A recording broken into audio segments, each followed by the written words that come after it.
would like to call the one and only Dr. R. Harikumar, sir, to the podium. And next, I would like to call Mr. Sir. Please give them a big round of applause.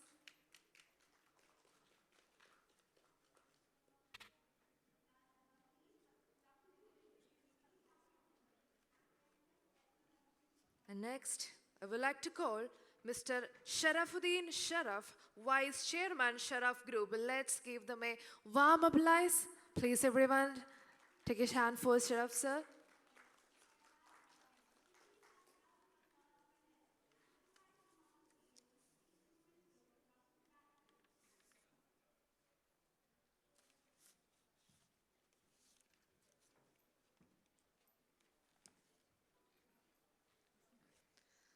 Next, it's a pleasure to invite Mr. K.G. Narendranath to deliver the opening remarks for the estimated gathering. Please give them a warm applause. Please come on, sir.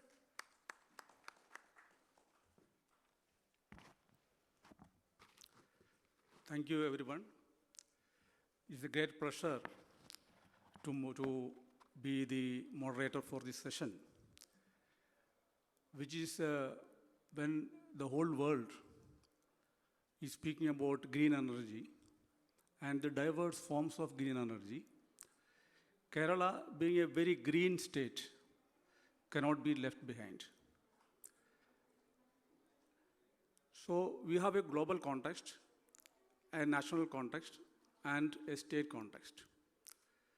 The global context is we have a climate goal. For internationally, because of geopolitical uncertainties and other unpredictabilities related to the trade relations between among countries in the world, especially after the Trump administration has come in, the climate goals are being relegated to somewhat of a background. But India has already committed that it will meet the climate goal of zero emission. We are committed to reducing the energy intensity of our gross domestic product.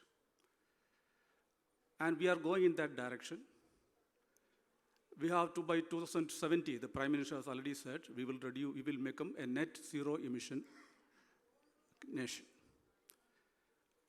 But it has to be noted that if you look at historically, we are not responsible for the carbon load in the world. Only a small segment, 4% of the legacy carbon load can be ascribed to us, can be attributed to India. Still, we have committed, and we are going in that direction. There has been a lot of initiatives by the central government and many state governments also to reduce the carbon intensity of GDP and to move away from non-fossil fuels to non-fossil fuel energies. See, if you see India's total energy portfolio, when energy is a very broad concept, very broad area, we have the electricity, then we have transportation energy, and various other forms of energy. So basically, if you talk about the electricity part, we are largely a thermal power-driven country. Coal-based power generation is the mainstay even now. And increasingly, in recent years, because our peak power demand is growing at a very fast rate. It is growing at 7%, 8%, 9%. Last summer season, there was shortages in peaks to meet the peak power demand. And because of that, around 250 megawatt of peak power demand has reached that level. And it may go up to even 400, maybe in 5 or 6 years from now. That means we have an energy crisis looming ahead of us. So it is in this context also that the central government has fast-tracked some of the thermal power stations, coal-based thermal power stations. Coal-based thermal capacity is getting added at a brisk pace now, even at a brisker pace than even thought earlier. That means the peaking of the coal-based power or the fossil fuel will be delayed now. It has been pushed back. But at the same time, we are giving a lot of emphasis to all forms of renewable energy, solar, wind, and the newer forms of the energies like biomass, bioenergy, and also green hydrogen and other aspects. Electric vehicles also a part of the overall energy paradigm, the green energy paradigm. So if you see our total installed capacity, now the renewable power capacity has already reached around 40%, even more than 40%, one can say. All forms of renewable energy put together. But if you see only the actual ability of that RE to meet demand, less than a quarter, maybe a little more than 20% of the peak power demand is met through RE. That's because of the intermittent nature of RE. Because RE cannot be stored, RE cannot be cost effectively stored, and it cannot be used around the clock. Solar power can be used only when the sun shines, wind can be used only when the wind blows, those kind of things. So there's a problem with the storage capacity. So there is already, the central government has devised a scheme for battery energy storage systems, and they are giving viability gap funding. It's a capital intensive affair. Then there's also pumped storage systems. So as far as RE is concerned, it is very important that we have to store it. Then that storing should be cost effective also. After the storage, what is the cost? After storage, is RE cost effective? That is the principal, one of the challenges before us. So in this context, Kerala is already a state where renewable share in the total power usage is relatively high. We have around 50, 60, 70% of the, if you include the hydel, small hydel projects also. But now we have a challenge to move ahead. And we know the green hydrogen, we already have a green hydrogen valley. Kerala has already announced it, and the work is already on that. And there are other forms of energy like decentralized solar energy. The central government has devised a scheme for PM Surya Ghar Bijli Yojana, which is getting a lot of response. So in this context, Kerala has already got an early mover advantage. The relative technology gap between the developed world and the developing world, countries like India, is now reduced. So we are also at the forefront of the green hydrogen. We have already announced a green hydrogen mission. So, but there are also challenges there because the Western countries may be willing to set up the green hydrogen plants in South Africa or South America, and there are already purchase power contracts are being signed there. So it is in this context we are talking about the green energy in the Kerala context. So we have a very eminent panel here now today, almost completely diverse, I would say. Maybe electric vehicles, we may not have a representative here, but all other areas. We have a Tata Power Chief Executive Officer of Mr. Manoj Kumar Gupta. So his company, I think, is a microgrid. That is a very specific area. So we have certain, the connectivity of the RE to the grid is also a major issue because the transmission sector reforms India has got delayed. It was usually be a kind of a state monopoly. Increasingly, you are seeing a lot of investments in the transmission sector also in recent years. So we have to have investments across the electricity value chain, right from power generation to transmission to distribution. So distribution modernization is also happening. There are some legacy issues like heavy losses of state-level discoms and all, which has also been addressed to some extent, even though we are still not able to bring down the losses to a level and reduce the transmission and distribution losses of discoms.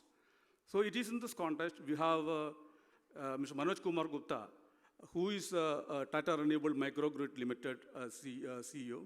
So he will be able to throw light on, particularly on this microgrid, how microgrid can reach rural areas and all, when the overall grid connectivity needs to improve, and there is a lot of headway has been made on that. Microgrid is also decentralized, part of the decentralized outlook of energy distribution and bringing down the cost of energy. So then we have Mr.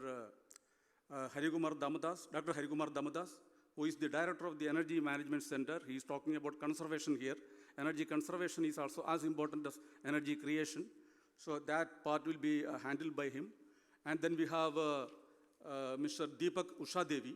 He is the Chief Executive Officer and Managing Director of Cial and Terra India. He will particularly talk about the technology and the cost effectiveness and the Kerala specific context of floating solar units. Because Kerala is a state where you find a lot of water bodies water bodies are almost omnipresent in Kerala. So in that context, how effective it is, how cost effective it is, how large the units can be, in the overall energy mix, this particular sector's contribution can be to what extent. I think he will elaborate on that. And of course, we have Dr. Sanjeeva De Silva, Councillor Energy and Resources of Australian High Commission.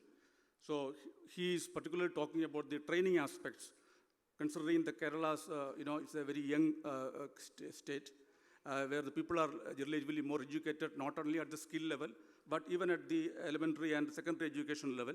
So he can talk about the skilling aspects of that and how can it be integrated to the whole value chain of capital intensive production. And Mr. Narayana Tirupati, who she's actually independent director of the REC Limited. REC is is a public sector financing company, which is specifically financing this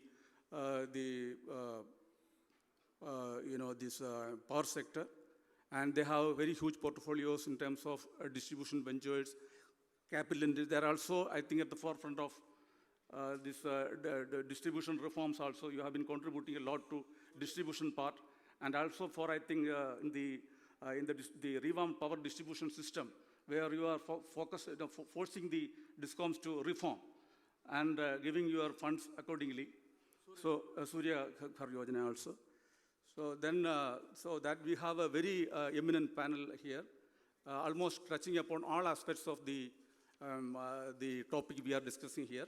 Of course, Major General Sharafuddin Sharaf, his company started as a logistics company, but it has soon diversified into various areas. I think he will be, I hope, I presume that he will also be diversifying into this energy, your company as of now. So I would like to hear about that from you. So with this very introductory remark, I think I have taken a lot of time for introduction, a little more than what I should take, given the context now. So this is what I am, as an introduction I am saying, to put it in the context, so that you can all contribute with your informative details as you all speak. Thank you very much. Thank you so much, sir. Ladies and gentlemen, it's time for a great pleasure to invite Mr. Manoj Gupta to deliver the keynote address for our conference. Let's give them a warm applause, please. Thank you.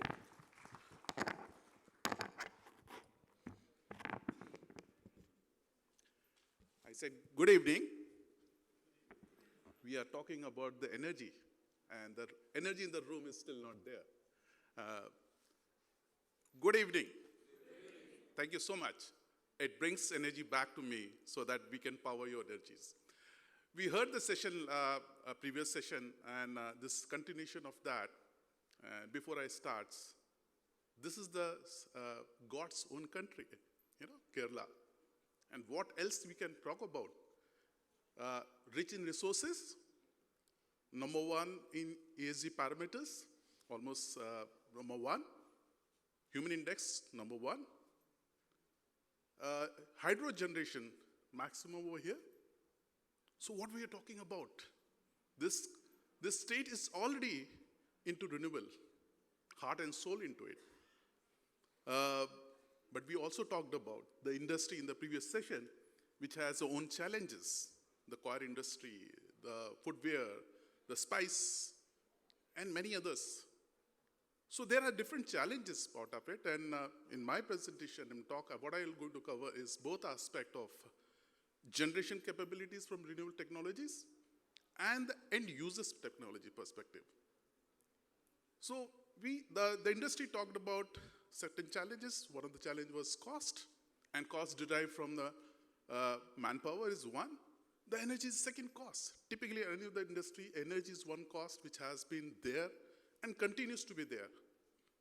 But one thing which probably we have missed out in talking is about how do we conserve the energy, optimize it, reduce it what way.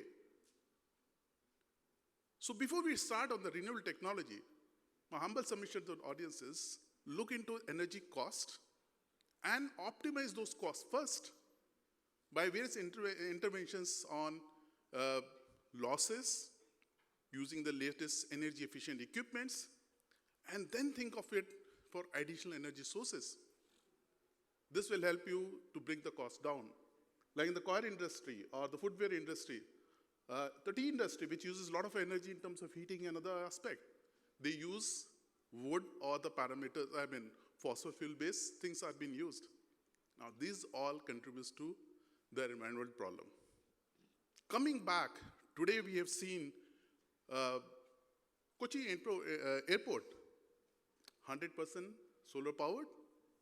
Now, we're talking about megawatts of energy being generated at one end and used at another end. As Mr. Narayan was talking about, you have generation, transmission, distribution, losses happening over there, a lot of distance has been covered. So there are two aspects to tackle this particular problem. One, I create gigawatts of plants, huge, massive economy of scale. Other option is about decentralized approach. India is predominantly agri-based country. It's a country. People reside in villages. Today, because of urbanization, people are moving from there to the urban areas. But to food grains, the whole economy is run from the villages. My way of thinking is, if we empower, if we enable or energize the rural community, that will be one starting point of revolution. And when I say why revolution, is because economic activities are happening at that place, for which energy is one component. Energy in the form of electricity, energy in the form of thermal, be the gas, be the wood, be the coal, the water, which goes into economic generation activities. Now, these are the three components typically go into manufacturing of the produce or the economic drivers. If we work on this vector, then you have a huge space where the energy can be optimized. One of the solutions is talking about decentralized renewable energy concept. And what we talk about here, natural resources is sun, which is the economic driver. Solar panels cost have come down dramatically and becomes a natural choice to take it forward. So mega industries or the small scale industries, especially the MSMEs, should utilize the solar energy, and through the government scheme, this solar panels, Har Ghar Yojana, should be leveraged. But then we are talking about economic activities, and it happens from the MSMEs predominantly. What are the options for them? So the microgrid could be one way of looking at this. We set up, and I go back to, rather than solar panels, let's take example of one village which you want to transform. And let's say it is one particular panchayat or a small village where the economic activities are happening. Now, can we set up a microgrid over there to take care of electrical requirement? Entire village, 30 kilowatt, 50 kilowatt, 100 kilowatt. It will take care of entire almost 100, 200 households over there. Then look at what other economic activities happening which needs thermal energy. Today we have organic waste, like for example, cow dungs are there, and we have agri waste, husk, various type of husks have been there. Can we utilize those into producing, through anaerobic process, a biogas or a biomethane, which can be further purified, which is as equivalent to CNG. Now this gas can replace the LPG cylinders which are being used at home. Economy at that village, you generate energy, consume energy. Your cost of transportation of those energy generating produced to your village is automatically reduced. And what it does, this biogas generators produces organic manure. The previous audience was talking about, the members were talking about that value of the field is going down. So the organic manure which comes out from the biomethane project is organic, which can go back to the fields. And then you see the circular economy concept which is coming through. So this way, the whole scenario can change through. And here, probably we can think of a concept called public-private partnership with the panchayat and adopt that village, make it to carbon neutrality. And when we say carbon neutrality, we talk about electric energy, thermal energy, the water energy. And while do so, we'll utilize other natural resources, solar, wind, biogas, agri-waste. What else? Even the gravity waves, we can utilize it. Concentrated solar could be utilized for heating loads or a cooling load. There is a place in Gujarat where the world's biggest concentrated solar are being constructed, which is almost 500 meter all. And you know, world's largest in India, in that to be in Gujarat. And what is it being used? For a cancer hospital, where it is used for the cooling purpose and for cooking purpose. So beautifully done. The buildings are constructed in that particular fashion. So I'm saying there is no dearth of ways you can decentralize the energy generation and consumption for enhancing energy density or capita usage per se. And there are other ways which are linked to income generation. Today, the energy usage is one because it is second most largest point which comes into the economic activity. We also need to have energy efficient equipments to consume that energy. Let it be grid supply, or more important when the renewable supply is there, because it's very limited. It's very uncertain about it. So these are the ways probably we can do. So I think I'll stop my discussion where we can discuss later on. Thank you so much. We have an estimated panel consisting of Dr. R. Harikumar, Mr. Deepak Ushadevi, Mr. Sanjeeva De Silva, Mr. Narayan, and Mr. Sharafuddin. And also moderating this insightful discussion will be our estimated section moderator, Mr. KG Narendranath. Please join me welcoming our panelists and the moderators. Thank you so much. So we are just moving to our discussion. Thank you, Mr. Gupta, for giving a very definitive outline of how the decentralized nature of usage of electricity and other forms of energy can not only be a big contributor to the overall production of energy, but also it can be an income generating activity and an employment generating activity. So now I would like to call Dr. R. Harikumar, Director, Energy Management Center, to briefly dwell on about the energy conservation aspects, and also with specific context to Kerala, what he thinks about the use of resources in Kerala for efficient management of energy. You can sit here also. Thank you. See, because this is an investment-oriented program, so I will just focus on the investment potential of energy efficiency and renewable. Before going to energy efficiency, just a reflection on what Sri Manoj Gupta has talked about, the rural microgrid. I feel that Kerala, given its recent history in terms of having disasters every year, probably instead or in addition to the rural microgrid, we may have to think about urban microgrid as well. For example, while I was sitting in the chair of the Director of NERT also during the last disaster, we used to get some SOS calls during the floods and all. We are having shortage of power because the KSIDC will shut down its distribution transformers. Then you run to your DG sets, then there is supply chain problem with the diesel coming to the DG set plant.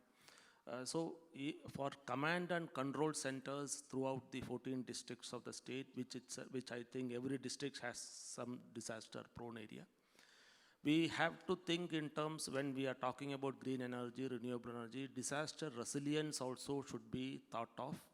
And therefore, for example, in Trivandrum Medical College area, if you see, you have medical college, regional cancer center, ophthalmic hospitals, SAT hospital, all put together it is about 5 megawatt.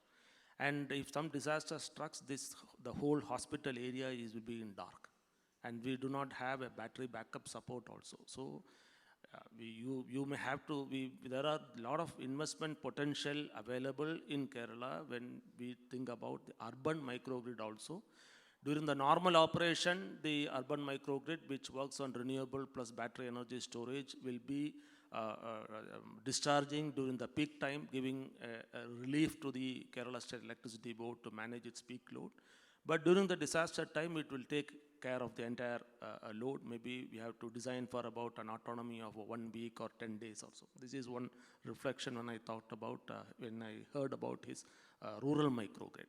Now coming to energy efficiency part, as he was rightly mentioning, sometimes we forget that because the cost of solar, wind coming down, and industry going for green, it will be easy for them to switch over their procurement from thermal storage, thermal energy to renewable energy, because the cost is coming down.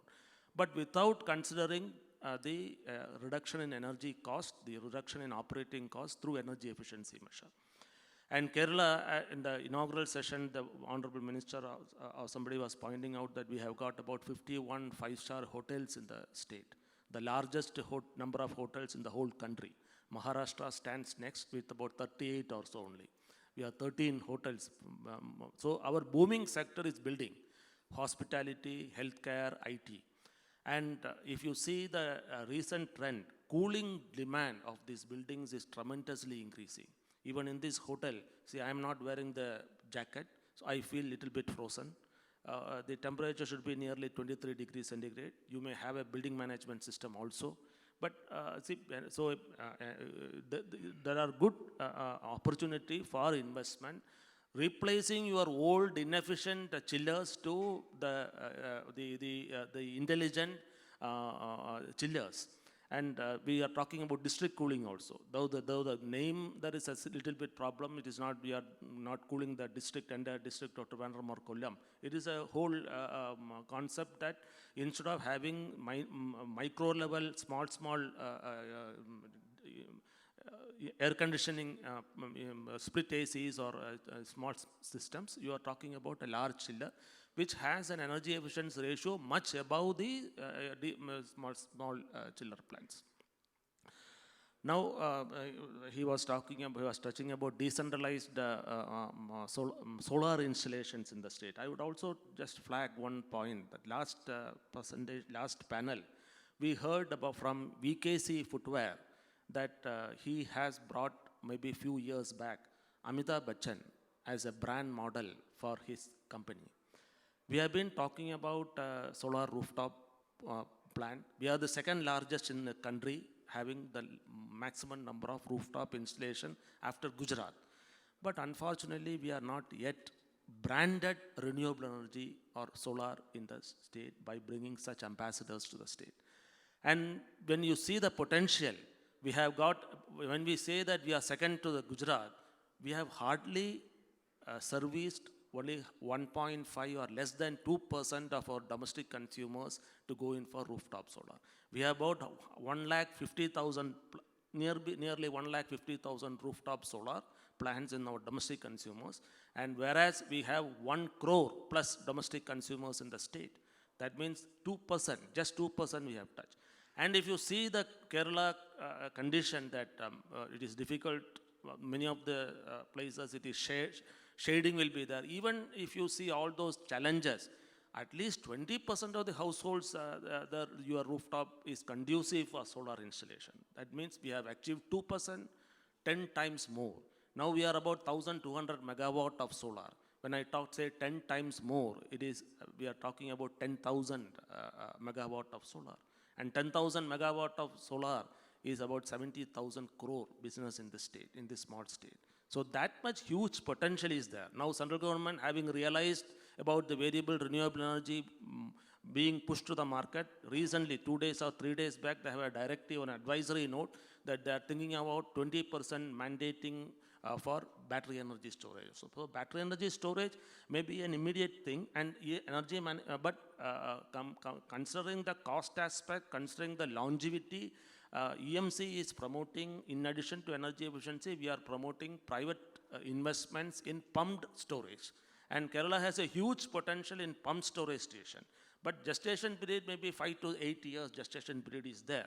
But still, we have identified about, EMC has identified about 3,000 megawatt of pumped storage stations, 5 stations. We have just started the pre-feasibility investigation. Kerala State Electricity Board has identified 10 stations. So there are immense scope for rooftop solar, for energy efficiency in terms of demand side management, particularly in cooling sector, and these large players, if coming to rooftop solar, they'll be able to bring some good branding also, because BKC, I think the turnover should be about 2,000, 3,000 crore, but I don't think we don't have any solar integrators or OEMs playing in the state having such a turnover. So we need some large players coming to the Kerala market. Such a investment potential is there. I may add later if some questions are there. Thank you.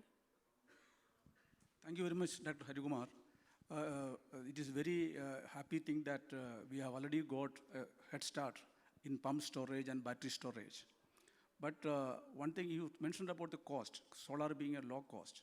It can maybe low cost for a household, but at a general level, if you link to the grid, if you take into account the storage cost also, the capital investment required for that, is it still, whether it on an aggregate basis, is it cost effective?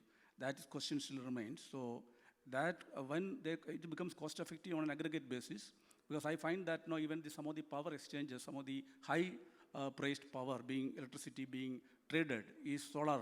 When some consumers who can afford, some industrial consumers buy at rupees 10 per unit and all. After this initial low cost, it adds to all this battery storage and other things, the cost adds up. So thank you very much for your very valuable and informative suggestions. Now I would like to request Mr. Deepak Usha Devi to speak about the floating solar projects in India and how is it comparable to the normal one, the rooftop solar, even the decentralized one and the bigger ones, and what potential Kerala holds in this respect. Good evening. Thank you for having me here. I think it's 3 segments. Question number 1 right now, what is floating solar? And then the potential of floating solar in India and then in Kerala, right? So I will just brief you about me, me as an entity. Ciel-Torre is a French entity. We are the pioneer then and we are the global leaders. We started our first floating project in 2010. And in 2013, the first megawatt project has been installed in Japan. And over a period of time, more than 70 projects in Japan. And we have done more than 325 projects in 32 countries in 5 continents. And in India, right, we started in 2018. 17 we started, in 2018, right, we were started working with nodal agencies, MNRE, Ministry of Renewable Energy, SECI, and some of the organizations, PUCs, developers. And then we were trying to set some sort of guidelines, which was nowhere in the guidelines, because floating solar at that time, hardly like 2-3 megawatt, globally 2-3 megawatt. In India that time it was like probably like around under 1 megawatt. That was the stage there. And then we given the guidelines, we given the know-hows, disseminated the best practices, what we have corroborated over a period of time. And the experiences what we had has converted into expertise, and then that has been translated, and we put up some tender specifications in general to ensure that minimum specification is been included in that way. And then I think from 2018 onwards, right, that 1 megawatt. Now when we speak in 2025, right, I think we are close to 1 gigawatt. So around 100,000 megawatt of projects has been commissioned or under installation at this time. In this, at least, we have crossed half a giga of that. So 500 megawatt has been clocked by us through our contributions, and then the rest of the industry partners as doing their part to that. I think floating solar is very potential, because right now, in India, right, more than 70% of Indians, I mean, we are dependent on agriculture. So agricultural sector is a huge, a very large entity. And then we are using our infrastructures for urbanizations, and the lands are being used for this urbanization and, converting this, not only that fertile land, barren land has been converted for all kind of, industrializations, urbanizations, modernizations, and also right now the ground mounts. We are taking, a lot of fertile lands also. So that is taking a lot of, hit on the renewable energy sector. As I said, the land acquisitions, the delay in land acquiring process, everything is coming to there. However, at the other side right now, floating solar, right, it's a potential because in India, right, as we estimated, around 800 to 850 gigawatt of, untapped potentials are there, water bodies are there. In that, from the SECI and MNRE, right, at least 250 to 300 gigawatt of, projects have been identified through the dams, reservoirs, the water bodies available across India. And obviously, right, there is no, landowner disputes. And then, right, there are few more aspects to that, conservation of land is important. So saving land. And the other way around is on the economic impact of that, a lot of, places where we have the drought situations, right, we are using the water bodies for drinking waters also. So if you are putting up this power, the solar panels, we are using the sort of the plant ocean, the solar plant, we can probably save this water dissipation, conservation probably by 70 to 80%. So that study has also been collaborated. So the drought areas right now, this can be a good effective way of implementing floating projects, and then we can save water there. So land saving is there. And then second is on the important aspects of the extra generations because right now we are in the water, your proximity of the panels with the water bodies, right, will have an end effect of cooling effects. When you have a cooling effects, you'll have extra generations. So probably, right, 2 to 3% conservatively, and you can say, right, 5 to 8% over the labs, we can say that kind of extra generation has been going on. So these are the few aspects, where, you can have a betterment of, floating solar, and then you already having the infrastructures, power infrastructures. You don't need to have that evacuations. You don't have this, transition lines, which you already have it. Let's say for the hydro projects, hydro pumps, and all these substations. You can use the existing substations, and you can use that. Right? So there are a lot of positivity from there. From Kerala's perspective, right? I think, right.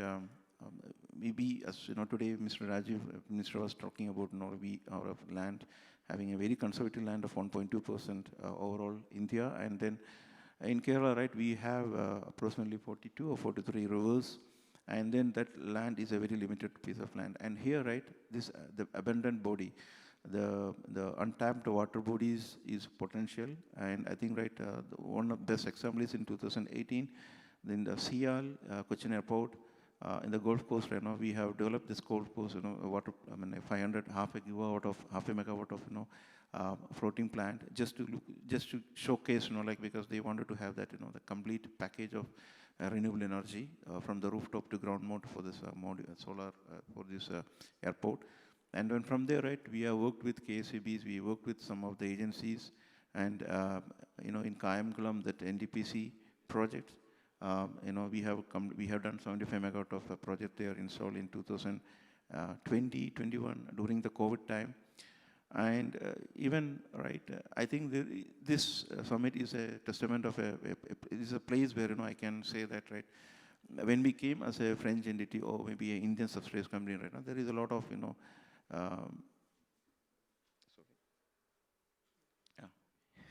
there is a lot of, taboo on, right, how we can do manufacturing. Can you set up a manufacturing place in India, in Kerala, and nearby this water body to give that kind of, comfort to this transportation, because transportation is a huge cost in this floating solar. To set up a factory, to set up a manufacturing premises within the premises of Kayamkulam, within 6 months, it was a task which is said, is impossible because of the existing the laws or the union issues or the the environmental issues, the social impact issues, the local players issues. So these are some of the things, right, which we were also contemplating. But to my astonishment, I would say that within 6 months, right, we are able to establish a manufacturing. We are able to produce, this 75 megawatt of floating structures. Manufacturing has been done. Ease of doing business. I think, right, we understood, how effective in Kerala is. So during the COVID time, again, right, it struck, we have this issues of pandemic issues has affected us. And then the tagline, being a Malayali, right, that time the tagline was Ellam Sheriyavum. So I was hoping that, that will have taken off a position, and then, right, we strive forward, and somehow, right, we managed to pull off that. So the impossible statement from these people, the NTPCs and other entities, they said that it's a miracle. So I do believe, right, miracle happened.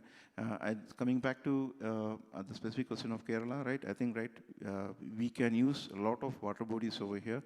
Been in discussion with the nodal agencies over here. I think because of the land scarcity and the abundance of water bodies over here, this is a perfect case of using it.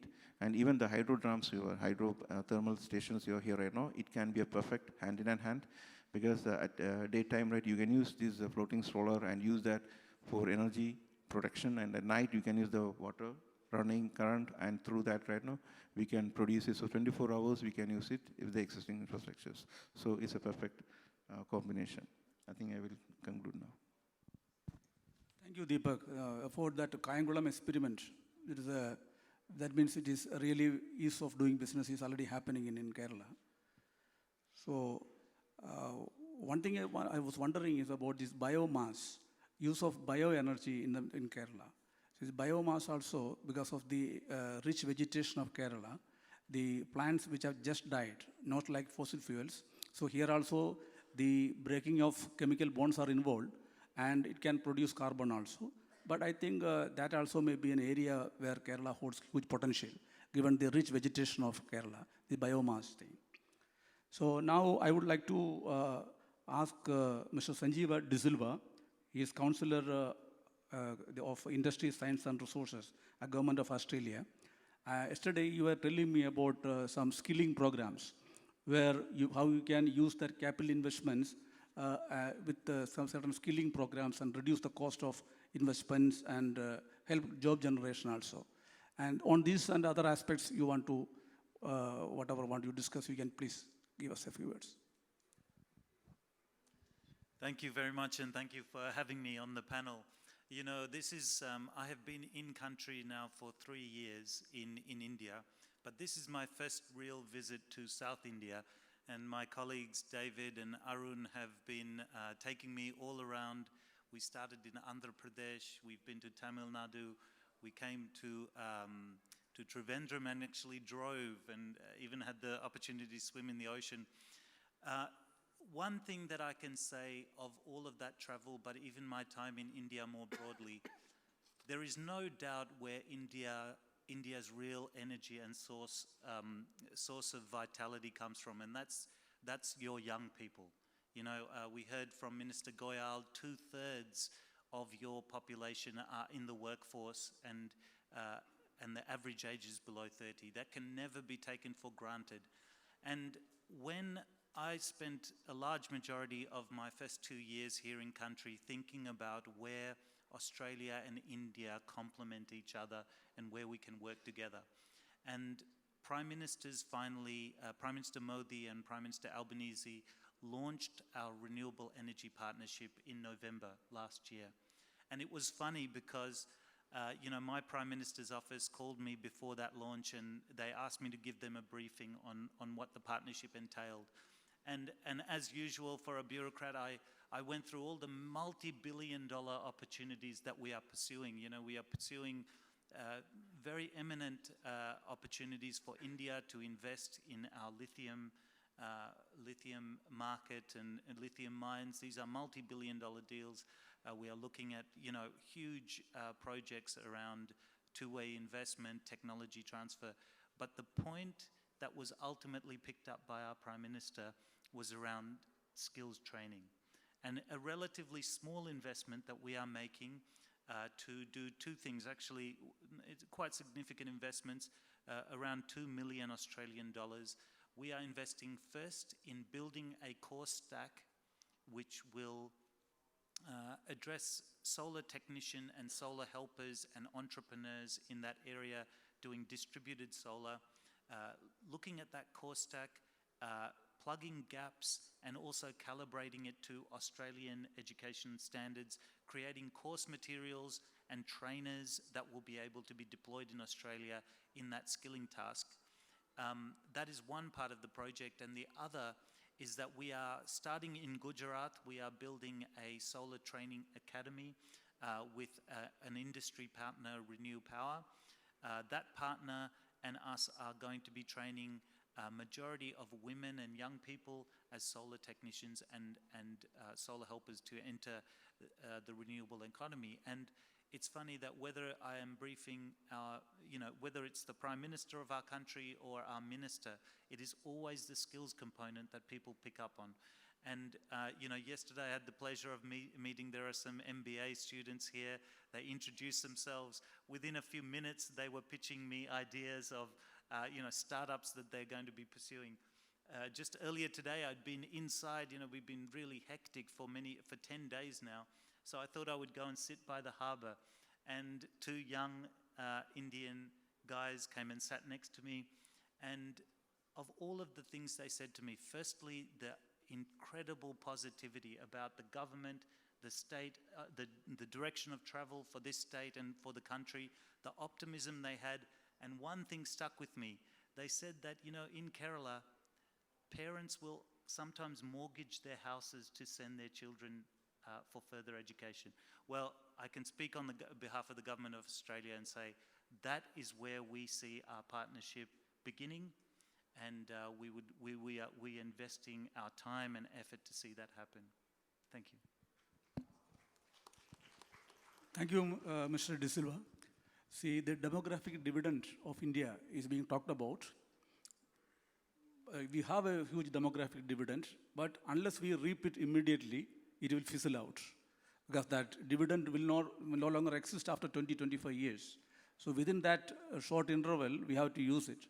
And also, while talking about the demographic dividend, there is a question of not enough education at the primary and secondary level in many parts of the country, which you may be skilling at a later level for some industrial training, but you don't have the basic capacity of basic arithmetic and other kind of things, where also the government need to invest so that we can fully tap the so-called demographic dividend.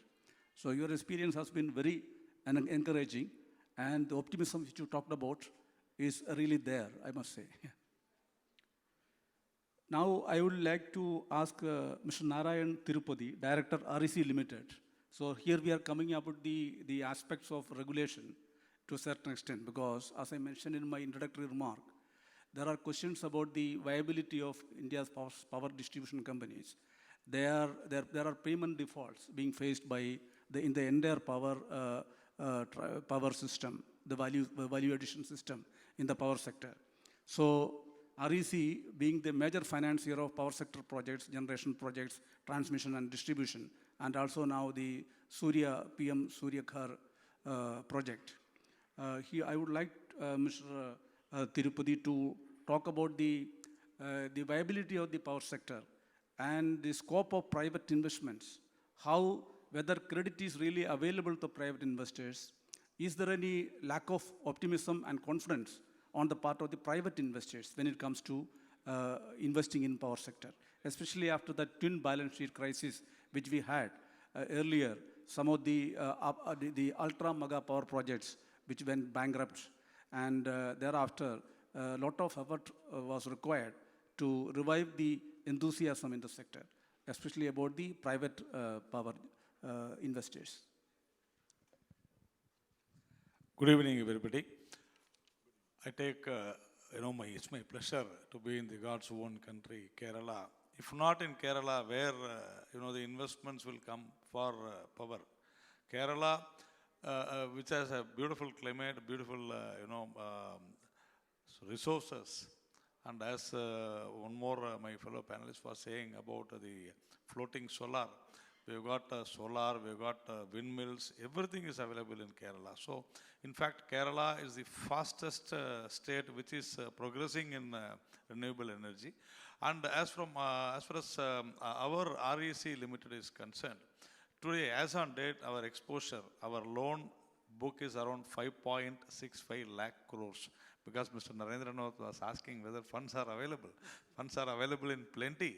And particularly, REC Limited has almost funded each and every state in the country, and even Kerala. Kerala also, we have funded around, as on date, our Kerala's funding is around, not around exactly I can tell you, it is 7,811 crores as on December 24. And in fact, the Transgrid project which Kerala had announced, in fact, it was costing around, in two phases, around 6,375 crores. And we have disbursed, we have sanctioned around 3,230 crores out of that 6,375 crores. Thing is that the government of India, it has a goal, 500 gigawatts, before 2030. And even every state has got beautiful goals. And we want, the entire country wants to zero emission. We want to achieve zero emission by 2070. It is in fact, hats off to Kerala. They have a goal that zero emission by 2050. And that will be a great thing if Kerala does it. And renewable, as far as renewable energy is concerned, see, Government of India has initiated PLI, Production Linked Incentive scheme, with the budget outlay of 24,000 crores. And again, National Green Hydrogen Mission, which Mr. Narendranath was also talking. It is, we have with an outlay of around 19,744 crores. Under viability gap funding also, we have, in the energy storage, we have, the central government has approved 9,400 crores under the VGF scheme for offshore wind energy. That is also, it's becoming, it's a very big boost for the country. It's around 7,453 crores. PM Suryagar, which Kerala has really done very well actually. In fact, even Tamil Nadu, my own state, has not done like that, but Kerala has done very well. And the budget for Suryagar is around 75,021 crores. So India has planned, and it is progressing to invest more and more. And particularly in Kerala, what we were talking about, the pumped storage, projects, and that too small pumped storage projects, we are ready to fund, we are ready to finance. And battery energy storage system, which he was talking. So even for battery energy storage systems, we have an outlay where the Government of India is committed. And REC, a Maharatna company, yes, he was talking about whether private, borrowers can, buy money, get loans. Yes, REC Limited in the last 1.5 years or 2 years, we have been funding private entrepreneurs, private, projects. And when Sir was talking about the Gujarat also, so Avada project, and that is the world's largest solar park. So wherever opportunity is there, wherever investments are ready to come. In fact, I was going through the Sharaf Group.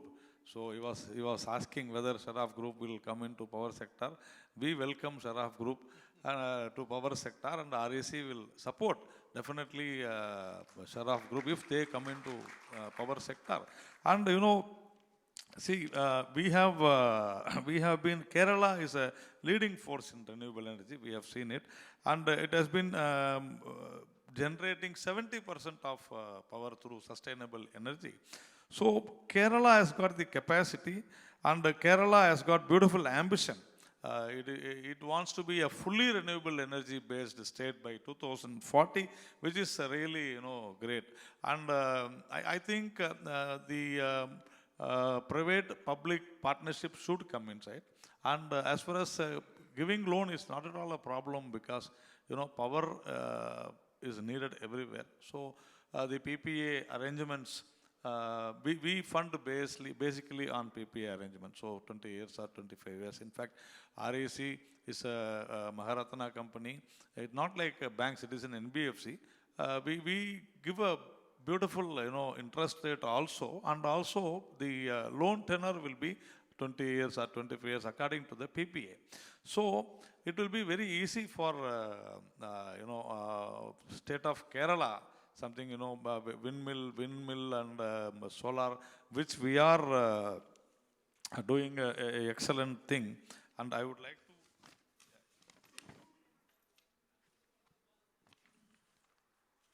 like to say a very important thing, that in the green finance loan portfolio, we are targeting somewhere around 3 lakh crores before 2030, whereas at present, the current level is 52,394 crores. So nobody, I think, in India have this kind of exposure to, green finance loan. And also, we have sanctioned renewable projects worth 2,15,830 crores in the last 21 months. That is, amazing, and that shows how the renewable energy projects are, coming up in India. And we have disbursed rupees 33,636 crores. And green ammonia, that is a very important thing. Green ammonia projects, yes, REC is supporting very well, and we support mostly, the private entity. They are approaching for green ammonia because it is being exported now, because green ammonia is a bit costly. So as it is, but it is very thrilling that, we have in fact just a week back we have sanctioned a great project for green ammonia. So in green ammonia, again, we have sanctioned around 7,997 crores for green ammonia. That is, amazing. So in Kerala, you got opportunity. As I said, if not in Kerala, where renewable energy will come? Because Kerala has got a beautiful, resources. Kerala has got, it's God's own country for green. So sustainable energy, I think Kerala will be the first. But the thing is that the state government has to plan. We are here to support the state government. In fact, not only in power sector, we have funded Kerala. That is importantly, recently we have refinanced Kannur Airport around 1,106 crores, and also KIFBI for the school projects. So REC Limited is committed to help the state to grow the state, and Mr. Narendranath definitely let him have no doubts that the funds are available plenty, and we are here to bring this state Kerala, the #1 state in renewable energy throughout the country. I think the Suryagar, as sir was telling, we have been doing around average of 70,000 per month, which is great. And so we assure you from REC Limited, the world is planning something big. India is also planning something very big. And Kerala also is definitely cooperating with the entire country to bring more and more and more clean and sustainable renewable energy. So this particular investors meet will definitely boost even the private sectors as well as the state government sector to come out very good with solar and other renewable energy. Thank you. Thank you very much, Mr. Tirupati, and also about that promise that you will be, if Sharaf Group enters, you will be not finding any, here there's a promise has been made on the stage. And then, of course, your green portfolio, 3 lakh crore, is really big, I must say. So I was asking about the banks are reluctant to lend to the power projects now because of the asset liability mismatch they have. But you can bear long gestation projects, timing, REC and PFC. So it is a very good that REC, traditionally a thermal power project financer, is now talking about in big terms about renewable power also. So I would now ask Mr. Sharafuddin Sharaf, Vice Chairman Sharaf Group, to talk about his potential plans to enter the energy sector or what is in store for Kerala from his company. Thank you very much. Thank you, the panel, for all the good words they put about the energy. Especially, I like to praise Mr. De Silva's approach to the matter, which shows the education is the core center for making the clean energy. Definitely, Kerala is the place because the highest level of education is in Kerala.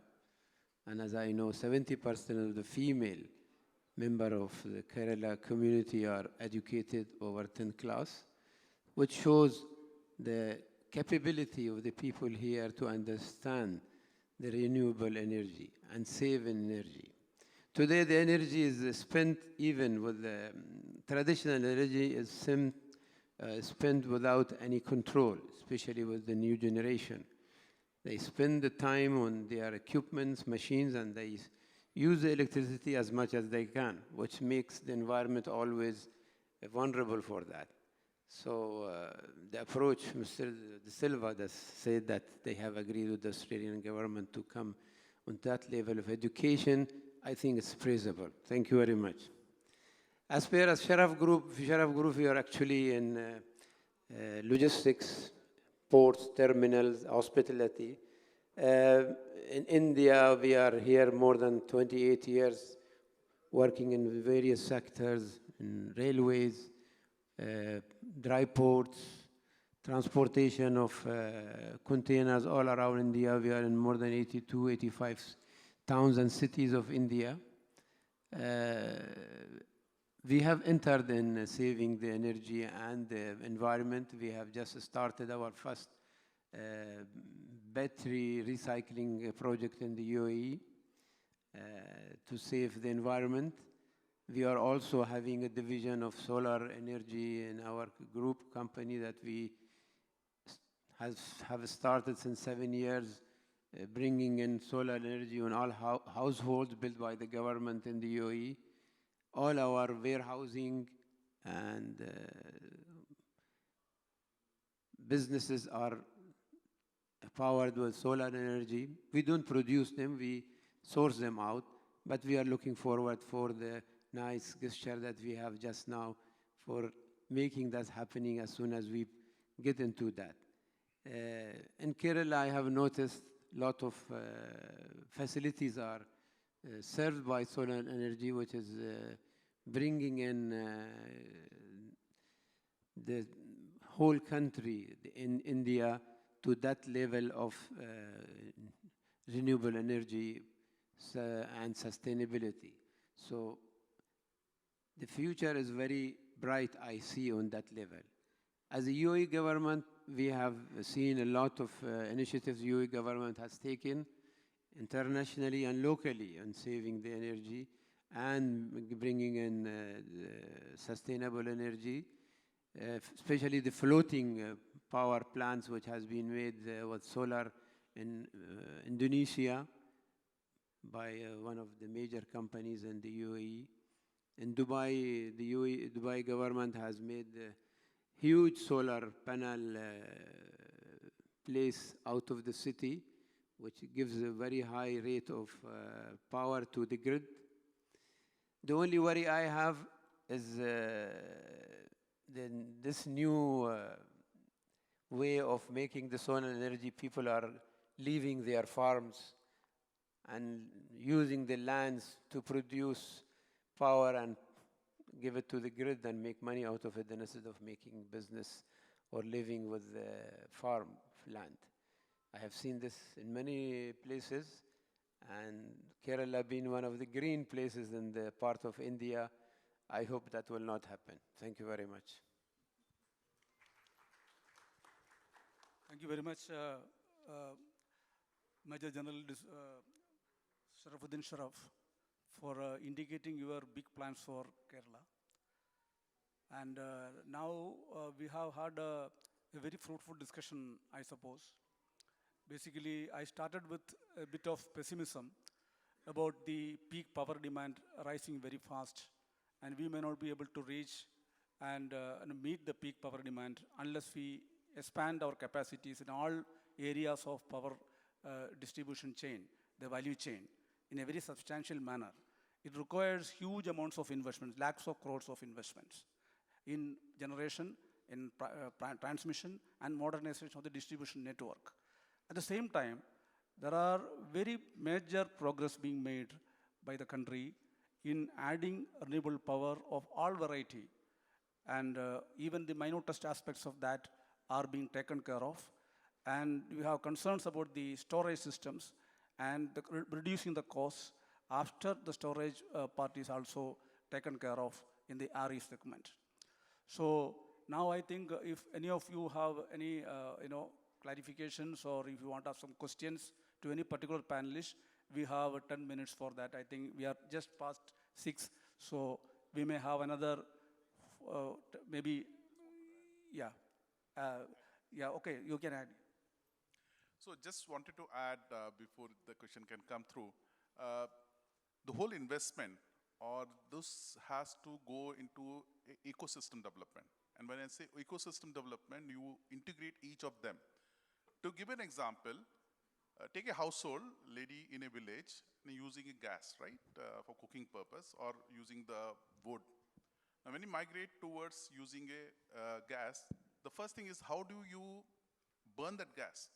So you come with energy efficient burners. Then you go backwards and say that, okay, this gas, LPG, is difficult to bring it.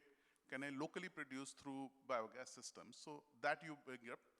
Then you go back into distribution system, how this can be linked to income generation. The farmer over there who produces a milk also can pass on the cow dung, which can produce this gas. And the farmer, to get this as organic manner, the residue can go back. You create a circular economy. You grow the ecosystem, which are interlinked to each other. One person's income is other person's opportunity. Similarly, when you go to think on a waste to energy or a waste to wealth creation, the economics or equation changes dramatically. That's the only point when trying to make it a waste. For example, the plastic is most of the common problem all of us face, and even the villages, you find this plastic bottle being passed over there. Or can you convert that plastic problem as income generation problem, to income generation opportunity? Answer is yes. Solar powered crushing machines are available in the market, which can form into small granules, which you can be sent for various purposes, be the packaging purpose or, so it adds value at the village level. The farmer who produces milk, if he processes that to a paneer, to a curd, yogurts, cheese, the value keeps increasing at that village, and the whole economy grows up. So that's the thought I was to share that. Okay, thank you very much. It was a very good discussion. I only want to observe that, as the e-vehicle population goes up, there is a particular aspect which has to be looked into in Kerala. Because the grid, as the number of e-charging stations come up, they draw very high current. And what thing we have to plan is the grid, because otherwise the grid will be highly unstable.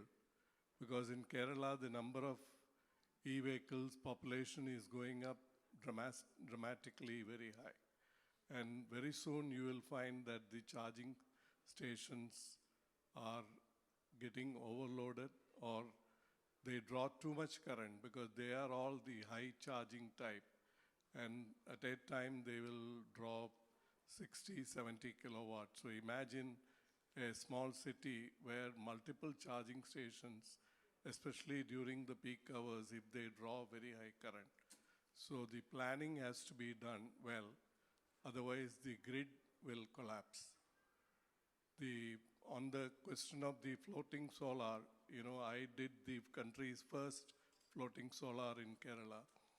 But we need the right policies by the electricity board and the government to get that potential that is there. Because I myself have given megawatt floating solar proposals, but for lack of the right policy, we could never implement it. Thank you. Thank you very much for those inputs. Yeah. So on this charging point, today, be three-wheelers, the four-wheelers, all of them consume a lot of energy. There are two ways to address that. I need to have a stored energy which can be passed on so that it doesn't pass on to the grid. The second intervention is about the technology itself. So we have been working with one of the technology partner. What they have done is a usage of superconductor along with the battery. So when these type of machine just first time they charge it, it draws a very, very high current, which is taken care by the super capacitor, which has a stored energy with that. And then the normal battery takes into consideration. So technology interventions could solve this problem. But one thing which has still not been addressed today, we are moving from lead-acid battery to lithium batteries. But 60 to 70% e-rickshaws are lead-acid batteries. So you need to have a chargers who could take care of that for the fast charging purpose. Thank you. Can I go ahead? Yeah, yes. Yeah, I'm Pradeep Kumar, Management Systems Consultant and trainer. My question, I think, has been partially answered on the battery aspect. So putting it in layman terms, there's an energy source. If at some point of energy, some point the energy is produced, later energy is stored somewhere in the form of a conventional battery, and then at the end, it's used. Now, the biggest challenge now is the storage capacity of the batteries. So we were discussing e-vehicles. Now, what about batteries which are at a low end for other devices? So in that disruption, can we think of eliminating the battery as such? Because at the last end, if the devices can accept DC energy as such, in other words, instead of conventional AC, I think some changes already been taking place. What is the research going on in that area? That is part one, first question. Second question is, are we going to have any mandatory move to make all the roofs solar operated? And what is the government going to give, other than the mandatory part, to encourage the people really about the benefits and how it's going to protect Mother Earth? What are the future steps you can see? Rooftop solar, I think, already is being encouraged. We have a mission for that. And I think Kerala people are spontaneously also taking that up. On that battery itself being done away with, there's a technical question. I would like to Mr. Yeah, on the battery side, fortunately, unfortunately, electricity has to be produced and consumed at the same time. That's the fundamentals of electricity. So what is the other option? Because generation time is different, consumption time is different. The alternate is like in our home, when the continuous water supply is there, nobody stores water. But when you have a daytime and the night water comes, you start storing it. Now the question is, which is the most optimum way of storing the energy? We have lead-acid batteries, which were earlier used into the submarines. We are very reliable in that. But the energy technology in that is still low. Then came the lead-acid lithium-ion batteries are there. There are other battery systems, like for example, we are working with the zinc-zel battery system. You have a sodium-ion battery systems. Flow batteries are also there. Now these are the battery system or a specific usage perspective. Flow batteries has almost 12 years of life, unlimited one, which can be recycled. But the problem is it doesn't have a peaking capacity. It has for a constant load it can go through. So for a different type of assets, you could use it. And that's the only answer which currently can be done. If the profiling can be done that consumption and the usage becomes same, there is no need for any of the storage system. The cost of it can go down. The alternate way is, and like, this mismatch has to be there. I mean, it will continue because we don't know when somebody wants to switch on the AC and switch off the AC. So alternate way is to look into renewable way of generating that. And equivalent to chemical batteries is your thermal batteries For thermal use, for example, there is a company, IOCL, who's generated a solar cooker, which can be used indoor purpose during the night. So during the sunlight, the electrical energy converted into thermal and is stored for cooking, and which you can make chapatis and puris and sabji, everything. Other way is to use stored energy into other form. For example, you have a biogas, which can be locally produced, stored, used when you require it, either in thermal use or put into the gas generator for using the electricity. So that way, I think you can work it out, especially for remote areas. For the urban space, you need huge power requirements. And then you, like for the AC, what we talked about in the earlier time, we can go for a thermal storage systems, which stores the from electricity, you cool the temperature down during the nighttime when the tariff prices are very low, and you use during the daytime. That way, probably you can do. Otherwise, I don't have an answer to that. Thank you. Mr. Hari Kumar wants to make a small short intervention. A humble submission that we should not leave the room feeling that the rooftop solar is a too costly affair. Because if we see the middle class and upper middle class families constructing a house, it will cost from 20 lakhs to few crores. And please note that rooftop solar for your entire consumption will cost equivalent to cost of one washroom.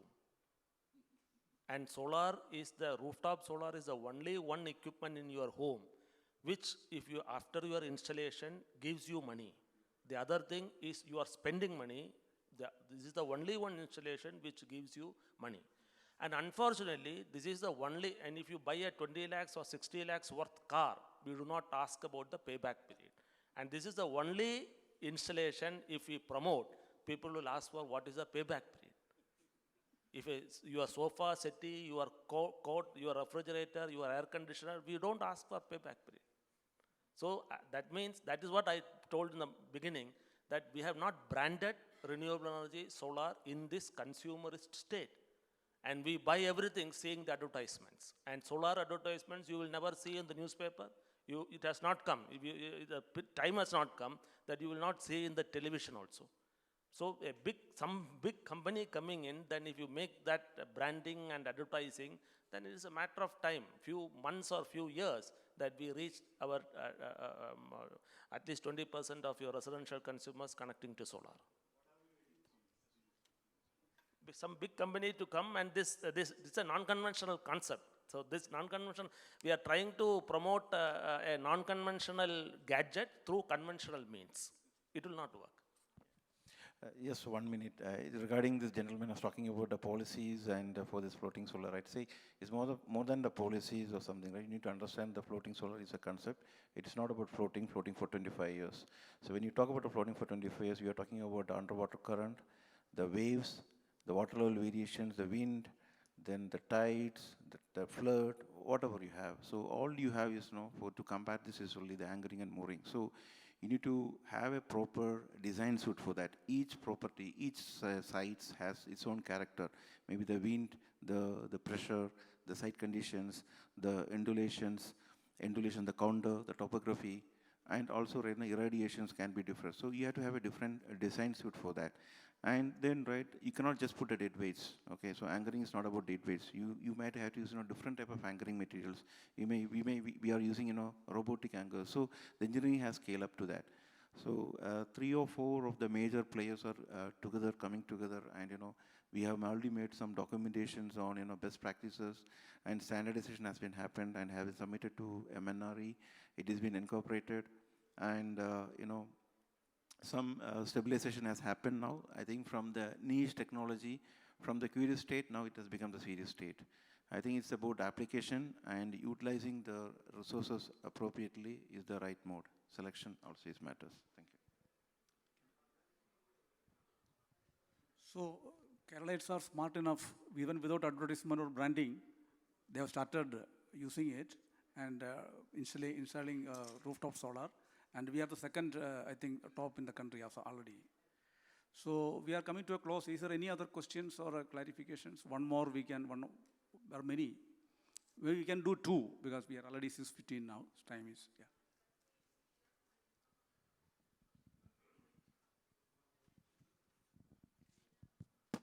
I'm Joseph Abraham. My question is to Sanchiva D. Silva. Two clarifications I am seeking. One, you are telling lithium mining in Australia, some opportunities are there.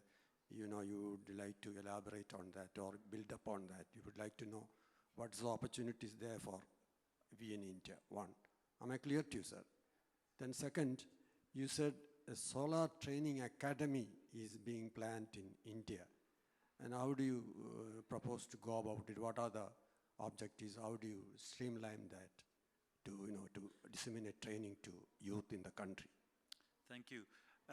In relation to the lithium question, of course, under conventional chemistries, battery chemistries, lithium is a foundation aspect of that. India, we estimate, will have something like 80 kilotons of lithium carbonate equivalent demand by 2030 annually. And much of India's battery manufacturing at the moment is dependent on Chinese imports. The Indian government, which obviously I won't try to speak for the Indian government, but Made in India is really underpinned by trying to onshore some of that battery manufacturing capability, as in other industries. India will need sources of raw materials of lithium. But there is a really interesting question that arises once we do secure that investment. Then the question becomes, who can process that lithium, turn it into lithium hydroxide, carbonate, into cathode active materials, onto cells and into modules. That much of that supply chain is still dominated by China. Countries will need to work together to form those other supply chains. So there's a myriad of opportunities in battery manufacturing underpinned by that first investment in lithium. In relation to the solar training academies, as I said, what we are doing is building a course stack, initially just addressing solar, that will be calibrated to Australian standards, meet both Australian and Indian standards. And then we are working with industry partners to build these solar training academies. Those solar training academies and I should have mentioned the Sector Skills Council for Green Jobs, as well as an Australian partner, will be involved in that training. So what we are envisaging is that something like about 1 million India will need about 1 million trained workers to get towards its 500 gigawatt target. A large proportion, surprisingly large proportion of them will be in the solar sector and in distributed solar. What we are picturing is that in amongst that vast ocean of trained people, there will be a stream of trainees that will be highly qualified to global standards and be having industry experience through our industry partners, but also be a source of future pool of workers that can come to Australia and also work at some point in future. I can give more. So the energy part is one thing, and manufacturing the equipment right from the value addition, the real value addition happening in the country. That's also very important. We should not be importing and assembling here. We should be producing PVC, solar PV modules or batteries and all in the country itself. So it's a capital-intensive affair. I think there also Kerala holds a huge potential for setting up such manufacturing facilities. Now, yeah. Good evening, sir. Thank you for a wonderful session. My question is to Tirupati, sir. Sir, does REC Limited fund electric vehicle projects / companies? Does REC fund electric vehicle projects / companies? Yes. We have funded, in fact, I think I'm very proud saying that we are the first company who have funded in a large number. In fact, in Maharashtra, the entire Maharashtra State Road Transport Corporation, we have sanctioned 5,150 electric buses. We have sanctioned before 3 months. And Telangana, we have a proposal. Karnataka, we have a proposal. So we are into electric vehicles segment also. So absolutely, in fact, I wanted to mention during my speech that Kerala should have actually been ahead of all these things, because in Kerala is the #1 state even in electric vehicles with around 700 or 800 charging stations also. So there should not be any problem for Kerala also. And definitely we are on a very big move. In fact, Maharashtra, we have done very well. Thank you, sir. Thank you. I think we can close on that very positive and optimistic note. Kerala has 70% of its energy being from the sustainable energy sources even now, and we will be moving towards 100% as we have already set a target for that. And let us hope that we achieve it sooner than later. Yeah. Thank you very much, the wonderful audience. Yeah. Thank you so much, sir. I would like to welcome Mr. KG Narendranath for the concluding remarks.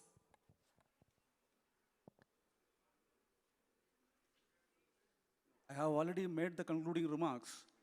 What I have told, we are at a very optimistic note. We have ending this note, and we hope that the renewable energy will drive Kerala as much as India is also driven by renewable energy, and the 500 gigawatt target will be achieved sooner than later.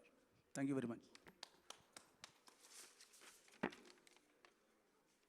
Thank you so much, sir, for the wonderful section. And we would like to take this moment to express our heartfelt gratitude for our honorable dignitaries on the dais. As a token of appreciation, I would like to call Mr. KG Narendranath to present a memento to below delegates. So please. I would like to welcome Mr. KG Narendranath to hand over the mementos. And for the first, I would like to welcome Mr. Manoj Gupta, Chief Executive Officer, Tata Power Renewable Microgrid Limited. Let's give them a big round of applause, please, sir. And next, I would like to call Dr. R. Harikumar, Director, Energy Management Center, to receive the memento.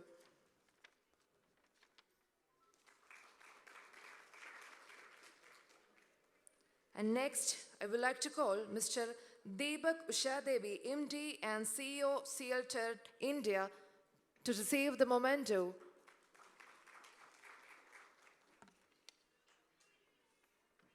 And next, I would like to call Mr. Sanjeeva De Silva, Councillor, Government of Australia and Australia High Commission. Please receive the memento as a token of appreciation, sir. And next, I would like to call Mr. Narayan Tirupati, the Director, REC Limited. Please receive the memento. Thank you so much, sir. And next, I would like to call Mr. Sharafuddin Sharaf, Vice Chairman, Sharaf Group Dubai, Chairman UAE India, and the Business Council. Please give them a big round of applause. Thank you so much, sir, to receive our token of appreciation. And finally, as a token of appreciation for the leadership and the dedication, we would like to present a memento to Mr. KG Narendranath, and I would like to welcome the one and only Mr. Shivaramakrishnan, President of Kerala Renewable Energy and Enterprise and Promoters Association. I would like to call sir to the podium. Please give them a big round of applause.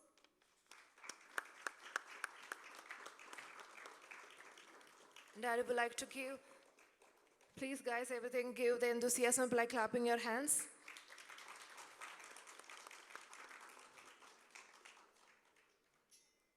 Thank you so much everyone for the presence and the valuable insights.